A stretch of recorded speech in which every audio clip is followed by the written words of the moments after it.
Lo dijo en la primera hora. 7:32 de la mañana, muchísimas gracias por seguir conectados a la señal de A Primera Hora. Recuerden compartir la transmisión, dale like y pues de esa manera nos ayudan a seguir creciendo. Vamos a esta hora a conversar con Pablo Araujo, que ya nos acompaña en el estudio el día de hoy. Él es docente investigador de la Universidad Central y pues es claro que este 2024 también la agenda en medio ambiente marcará un punto importante. Es por eso que estaremos hablando con él del proyecto Ecuador en la Antártida. Así que le damos la bienvenida. Pablo, muy buenos días, ¿cómo está? Qué gusto, muchísimas gracias Jefferson Belkis, qué gusto poder acompañarles el día de hoy. Gracias por el espacio y la invitación. Gracias también. Vamos desde lo más general para luego ir desmenuzando el tema del día de hoy. Cuéntenos de qué se trata el proyecto. Nos interesa mucho en la Universidad Central cuál es el efecto real del cambio climático, es decir, las famosas emisiones de los gases de efecto invernadero en el ecosistema antártico. O sea, realmente poder medir qué es lo que está pasando con todo el ecosistema en función de los gases de efecto invernadero. En ese sentido, ¿cuál es la propuesta? ¿Van a viajar hacia allá? ¿Van a realizar un estudio? ¿Cuál es en sí el condumio de esto? Esta es la segunda vez que el proyecto de investigación tiene la oportunidad de entrar a Antártica. Ya estuvimos en la 26ª expedición ecuatoriana que se realizó en este mes de febrero del 2023 y por los resultados alcanzados en el proyecto tenemos una siguiente entrada que es en este verano antártico. Estamos por entrar el día de mañana, ya viajamos para Punta Arenas, somos parte de la 27ª expedición ecuatoriana. ¿Qué dejó esta expedición de la cual formaron parte en febrero del año pasado? Se analizaron básicamente los flujos de gases de efecto invernadero, es decir, si el mar Antártico emite o absorbe gases de efecto invernadero en relación con el deshielo. O sea, estuvimos asignados a la base científica de Turquía en la isla Herradura. Vimos dónde se rompían los glaciares y en las zonas en las cuales se rompían los glaciares tomábamos las muestras de los gases de efecto invernadero. Entonces se ve que mientras más se rompe el glaciar, más gas de efecto invernadero emite el mar Antártico. Entonces, en base de esos estudios, de estos datos que sacamos en la 26ª expedición, se permitió la entrada para la 27ª. Y lo que vamos a hacer ahora es extender el área de muestreo, o sea, hacerla muchísimo más grande para poder tener más datos al respecto. Y en ese sentido, hoy por hoy, ¿cuál es el estado actual de la Antártida? Es decir, ¿está totalmente en peligro? ¿Está en un proceso de que se puede todavía contrarrestar los efectos? ¿Cómo está la situación actual? Algo que debemos entender es que lo que sucede en Antártica no solo se queda en Antártica. Nos enteramos a nivel global y especialmente aquí en el Ecuador. Porque imaginemos, si va cambiando, por ejemplo, la temperatura del agua, por efecto del deshielo y etcétera, la Antártica es la refrigeradora del mundo. Entonces lo que se va a ver afectado son los nutrientes que van transportando las corrientes marinas. La más famosa de estas corrientes para nosotros es la fría de Humboldt.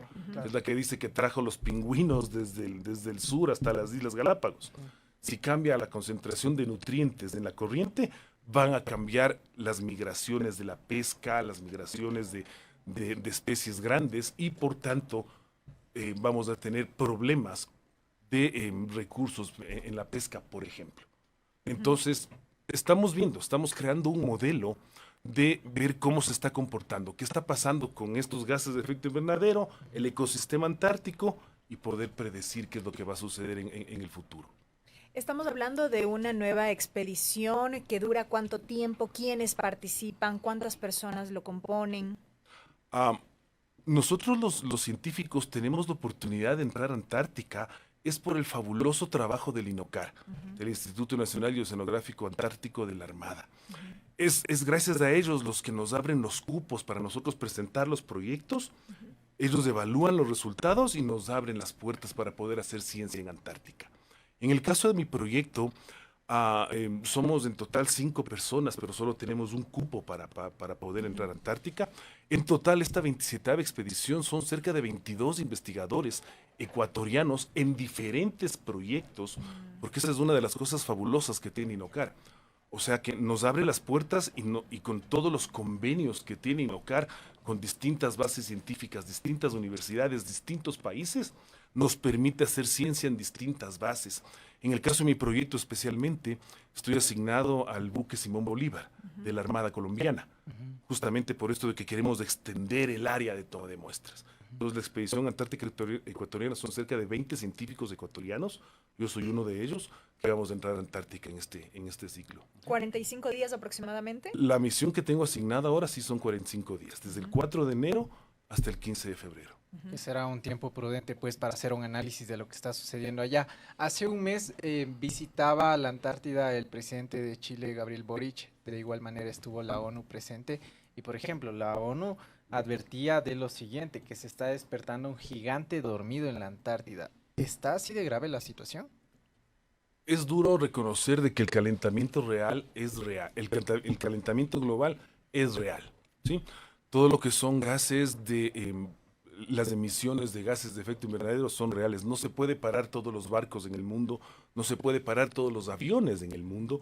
Ya existen ideas de vehículos eléctricos y de movilidad urbana, pero lo que son grandes transportes que realmente queman derivados de petróleo son los principales emisores, llamémoslo así, quitando los países, ¿no? O sea, solo hablando de medios de transporte de gases de efecto invernadero. Entonces el calentamiento global es algo que está sucediendo. Estamos haciendo los científicos es medir cómo va cambiando el ecosistema, ¿sí? Y poder tener ideas predictivas de qué es lo que va a suceder. Entonces, va a ir cambiando el mundo, va a ir cambiando el mundo. Posiblemente en nuestra generación no veamos un cambio tan drástico. Los hijos de nuestros hijos se van a enfrentar a nuevos retos, ¿sí? De lo que es elevar el nivel del mar, distintas temperaturas, se van a mover estaciones, y etcétera, ¿no? ¿Y ahí cuál es el gran desafío mundial en este caso, frente a esta realidad? A ver, esto es en distintas escalas, Belkis. O sea, no es una solución mágica que se da a todos, a todo este cambio. Empecemos por las acciones básicas en nuestra casa, ¿no es cierto? Hablemos de lo que es de uso de electrodomésticos con el menor consumo de energía, si podemos transportarnos en vehículos eléctricos, pensando de que la generación de la energía eléctrica viene de fuentes de energía renovables, limitar un poco los viajes. Se siente mucho en las generaciones decir, qué lindo, me voy de viaje y qué lindo que es viajar. Pensemos de que cada segundo que está prendido el avión, se consume 1 galón de combustible. Para arrancar un avión más o menos son cerca de 5,000 galones que necesita de combustible para arrancar el avión. Entonces limitaría un poco los viajes, invitaría a viajes más locales, ¿sí? Más uso de la bicicleta desde nuestros espacios, ¿no? Como les decía antes, todavía no se tiene una solución muy clara para lo que es transporte masivo de personas en aviones y de barcos especialmente, ¿no? Pablo, en ese sentido, muchas de las críticas que hay hoy por hoy no es, solamente es del medio ambiente, tenemos jefes de Estado que, por ejemplo, minimizan la situación, el expresidente de Estados Unidos, Donald Trump, diciendo que el cambio climático es una mentira, es una falacia y demás. ¿Por qué es importante hablar del cambio climático? Porque es algo que está sucediendo, Jefferson. O sea, no es algo que podemos ponernos una venda en los ojos y decir aquí no pasa nada. Como les decía, en nuestra generación capaz que no sintamos mucho el cambio, ¿sí? Y el presidente Trump en su espacio temporal ya terminará, pero ya les digo, vendrán los cambios reales, lo que se prevé del aumento de las mareas, etcétera, el cambio de los recursos naturales, de los nutrientes en el mar, o sea, todo lo que es las cadenas tróficas marinas, es decir, de que el pez grande se va comiendo al pequeño, etcétera, va a ir cambiando. Entonces es real. Esta pregunta que hace Jefferson es importante en la medida en que quizá como ciudadanos no terminamos de sentir con tanta fuerza este impacto.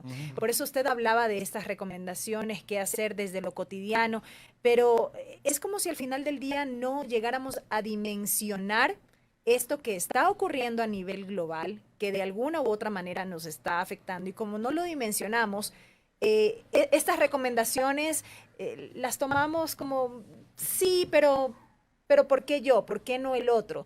Y no les damos la real importancia que merece. Fíjese, Belkis, que de este tema hablo yo con mis estudiantes de la universidad. Una de mis materias de la universidad se conoce como el balance de la energía.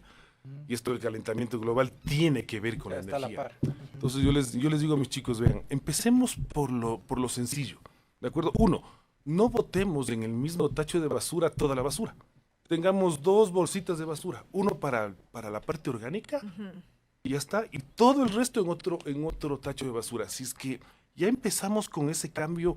Fomentar también de alguna manera esta cultura del reciclaje. Claro. Por supuesto que es parte, ¿no? O sea, Parte de también. hablar del reciclaje es todo un ciclo, Ajá. ¿no? Pero si ya nosotros empezamos a tomar conciencia de que somos parte de esa cadena de reciclaje, va a ayudar.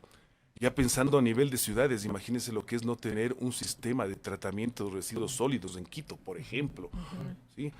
El país, bueno, tiene una buena base de energía renovable, que es la hidroeléctrica, pero ya vemos lo que sucede, que vienen épocas de estiaje, de sequía, fenómeno del Niño, etcétera, y tuvimos cortes de luz por la falta de lo que es planificación. Entonces, son esas pequeñas acciones que nosotros vamos haciendo en el día a día que van a ir sumando en la globalidad, ¿no?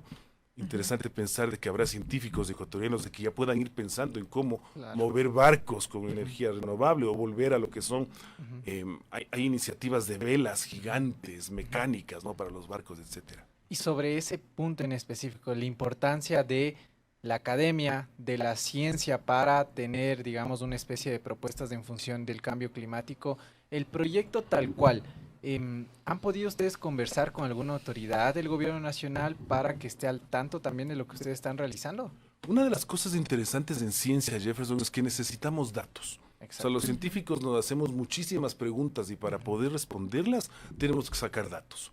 El proyecto de monitoreo de gases de efecto invernadero empezó en mi facultad de manos de un gran amigo y colega, Gonzalo Chiriboga. Él se preocupó de los gases de efecto invernadero en toda la cuenca del río Amazonas. Entonces ya monitoreamos todo lo que es, ya monitoreó Gonzalo y el equipo, todo lo que es el Napo, el Pastaza, y estamos extendiendo ya los monitoreos hacia el río Guayas. Y esto ya está publicado en Nature, que es un top para nosotros, o sea, una revista top internacional, y tienes grandes emisiones de gases de efecto invernadero en los ríos de la Amazonía. Entonces, estamos llevando el proyecto al río Guayas, queremos llevarlo a Galápagos y sus alrededores, estamos en Antártica también. Entonces, con toda esta recolección de datos, vamos a poder tener fundamentos más sólidos para sentarnos a hablar frente a los tomadores de decisiones y decirles, ¿saben qué, señores? Esto está pasando. Pero ha habido una apertura de parte de ellos porque deben estar al tanto de lo que se está realizando desde la academia en este punto. Entonces, ¿algún acercamiento, algo han tenido? Yo pienso que esto está empezando, Jefferson. Los proyectos de efecto invernadero para Antártica empezaron en 2022, que es cuando se ganó la primera propuesta. En la universidad hemos tenido toda la apertura, en INOCAR toda la apertura, y hemos tenido varias reuniones con las autoridades de INOCAR, porque ellos serían el nexo con las autoridades principales. El aporte de la academia, sin duda, en este caso será o es el levantamiento de los datos, de la información lo más real posible, tal y como lo describe, pero ya en términos prácticos y en cuanto a toma de decisiones a las que usted hacía referencia justamente, ¿qué es lo que debe ocurrir en cuanto a política pública, en cuanto a legislación misma, si es que este puede ser un aporte adicional en el Ecuador? ¿Qué es lo que debe ocurrir a partir de toda esa data y de esa información? La misma tiene que llegar a los tomadores de decisiones en lo que respecta a lo que son recursos naturales, recursos renovables, al ministerio propiamente dicho, ¿no? Para poder realmente ir modificando la legislación que sea necesaria modificarla para poder acogernos a lo que los datos nos dicen, a lo que el modelo va a revelar. Ahora, tomando en cuenta el lugar al que ustedes van a ir, la Antártida tal cual, ¿por qué es importante este lugar? Porque digamos desde lo que nosotros vemos, más allá de los videos y las imágenes, claro, son la rotura de los glaciares, de los hielos, y mucha gente dice, y le digo porque digamos en conversación con amigos y demás, es como, solo se cayó un pedazo de hielo. Y desde mi punto de vista es como, no, o sea, yo sí me preocupo un montón por este tema, yo sí soy bastante temático con esto. Entonces, ¿por qué es importante la Antártida y qué repercusión también hay allá adentro? Que es importante también saber que no es solamente un pedazo de hielo que se cayó, sino qué conlleva eso. Cuando hablamos de un pedazo de hielo, Jefferson, estamos hablando de prácticamente montañas de 30 o 40 metros de alto que caen al agua. O sea, las ve flotando los icebergs, sabemos de que solo la cuarta parte se ve, las 3/4 partes están abajo, y de lo que se ve cuando cae el hielo son 30 metros de altura sobre el agua. Cuando se rompe un glaciar es como si se escuchara un trueno. Escuchamos un trueno, nosotros regresamos a ver en el cielo, a buscar la luz, pero es cuando se está rompiendo el hielo. Antártica es la refrigeradora del mundo. Entonces, necesitamos una parte caliente que está aquí en el Ecuador, Ujú, ¿de acuerdo? Lo más caliente está aquí en el Ecuador y necesitamos la parte fría, son los polos. Antártica es mucho más frío que el polo norte. Entonces, eso es lo que causa las corrientes, porque ese cambio de temperatura tienes todo lo que son corrientes marinas. ¿Sí? Por ejemplo, la fría de Humboldt, que sube hasta Galápagos. ujú. Si es que no tienes ese enfriamiento que tienes en Antártica, bien puedes tener distintos cambios y comportamientos de las corrientes marinas, lo cual afectaría a labores de pesca, lo cual afectaría a transporte. ¿Sí? Y eso pensando en el agua, pensemos en la atmósfera también. Al ser la refrigeradora del Claro. mundo, también tienes todos esos movimientos de masas de aire que causa todo lo que son pues el viento, las mareas y etcétera, ¿no? Es decir, al ser la refrigeradora del mundo, eh, claro, contiene todos estos, digamos, estos, no sé si el término no es exacto, me corrige nomás, Ujú. los minerales, no sé, los recursos que existen para que el mundo per se pues tenga los distintos alimentos y demás. Imaginémonos lo que es que en nuestra casa se nos estropee la refrigeradora o Exacto. que no enfríe lo que tiene que enfriar la refrigeradora. Se empiezan a dañan los estropar, alimentos. claro, se empiezan a estropar las cosas. Claro, imaginemos, si no funciona un día sin refrigeradora, ya tenemos un problema. Se nos dañó la leche, ya no está bueno el yogur, las frutas no las logramos conservar como queremos, y etcétera. Claro. Le quiero trasladar una inquietud que nos comparte acá un oyente, Santiago Núñez, dice, buenos días, de manera sencilla, ¿cómo es la metodología que usarán para medir los gases de efecto invernadero en Antártida y qué tan diferente es el método con lo que usaron en la Amazonía? Gracias, Santiago, por la pregunta. Básicamente lo que nosotros hacemos es con una botella, la famosa botella de Ninsky, descendemos a una profundidad, o sea, se envía la botella a una profundidad de entre 10 a 20 metros.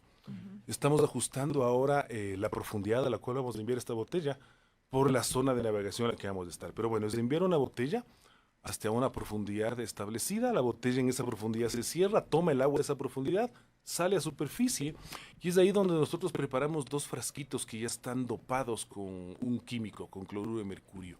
Le ponemos este químico para matar toda actividad biológica que esté dentro de la muestra, porque la actividad biológica es la que causaría más o menos gas dentro de la muestra.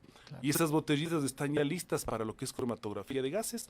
Nuestro aliado estratégico en este juego es Bélgica, la Universidad de Liege en Bélgica, que enviamos las botellitas allá y pues después nos dan los resultados, ¿no? Es exactamente lo mismo que hacemos en Amazonía, solo que lo que cambia es la forma en cómo se toma la muestra, porque estamos hablando a nivel de río, ¿sí? Y a nivel de mar. Pero de ahí es exactamente el mismo análisis y la misma forma de hacerlo. ¿Cuánto tiempo tomará contar con esos resultados?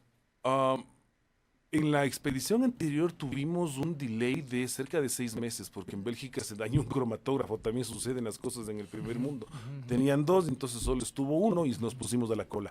Recibimos los resultados en diciembre del año pasado. O sea, fueron hace casi poquito. 6 meses, exacto. No es tan rápido, pero los datos se van obteniendo. Ahora, de manera muy general, se aproxima también la siguiente, digamos, cumbre en cuanto a cambio climático. Esto, el resto del mundo, ¿cómo le está asumiendo? Es decir, usted mencionaba que Ecuador va a ser una parte de los investigadores que van a ir, hay otros de otros países también allá. El mundo tal cual, ¿cómo está asumiendo este cambio y sobre todo la investigación en la Antártida que bien usted mencionaba? Y creo que eso a la gente se le hace mucho más fácil entender al ser la refrigeradora del mundo, el resto de países, ¿cómo lo están asumiendo? Hay una cosa súper interesante que vale la pena decirlo. Anualmente se realizan las reuniones generales del Tratado Antártico.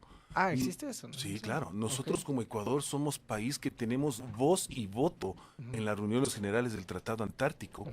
Fíjate que la presencia de Ecuador en Antártica son ya casi 33 años de la apertura de nuestra base, la Pedro Vicente Maldonado, en la isla Greenwich. Ujú. Esto, como les decía, es todo gracias al INOCAR. O sea, realmente se ve cómo el INOCAR le ha dado todo este camino a la ciencia para poder estar en Antártica. Ya. Entonces, anualmente nosotros como investigadores lo que hacemos es escribir papeles técnicos, reportes técnicos de cómo van nuestros avances en nuestras investigaciones.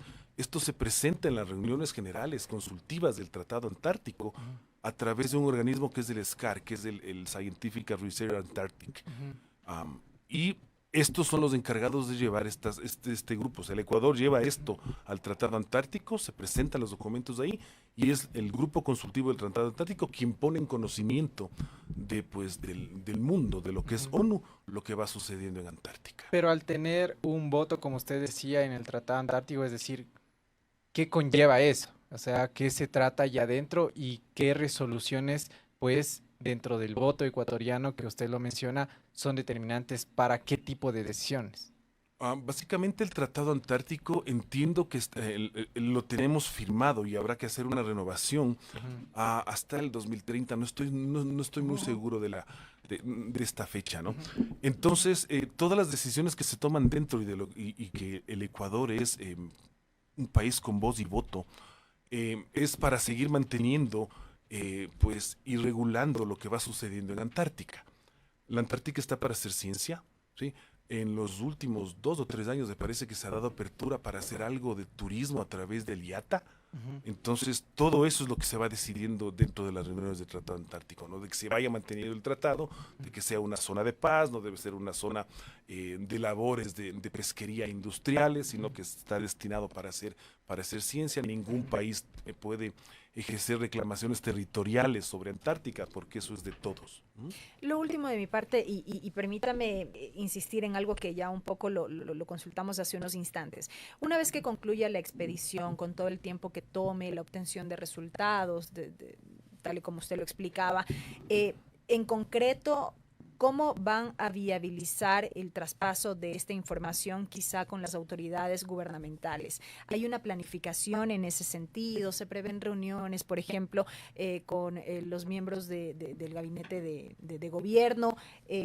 ¿Cómo se canaliza este traspaso de información para conocimiento de nuestras autoridades? Lo que nosotros esperamos es tener un modelo matemático, Belkis, de predicción de qué es lo que sucede en el ecosistema antártico con la emisión de flujo de gases de efecto invernadero. Este modelo pensamos extenderlo hacia lo que son los ecosistemas amazónicos y de Galápagos, y en función de eso, pues sentarnos. Yo pienso que nuestros aliados, ahí pensaría yo, sería CENESID a través de todas las convocatorias de proyecto que tiene, y luego lo que es la parte de lo que es el Ministerio de Recursos Naturales No Renovables, ¿no? Para poder llegar a gobierno central. Ese pensaría que es el camino. Para poder canalizar. Para poder canalizar, ¿saben qué? Esto hemos investigado, esto es lo que hay, esto funciona así. ¿Con recomendaciones inclusive? Por supuesto, con recomendaciones, miren, esto está sucediendo en Antártica, esto está sucediendo en Amazonas, podemos hacer esto. Y ahí cada una de las recomendaciones. Correcto. Bien. Correcto. Son las declaraciones de Pablo Araujo, docente e investigador de la Universidad Central, a propósito de Ecuador en la Antártida y pues todo el proyecto que ustedes han podido escuchar. Pablo, muchísimas gracias por su tiempo. Gracias Jefferson, gracias Belkis por el espacio y un saludo muy grande para todos y para todos que nos acompañan aquí en Armónica FM en la primera plana, a primera hora. Y éxitos en la expedición. Gracias desde Belkis. ya. Primera plana. Todas las noticias, todas las voces.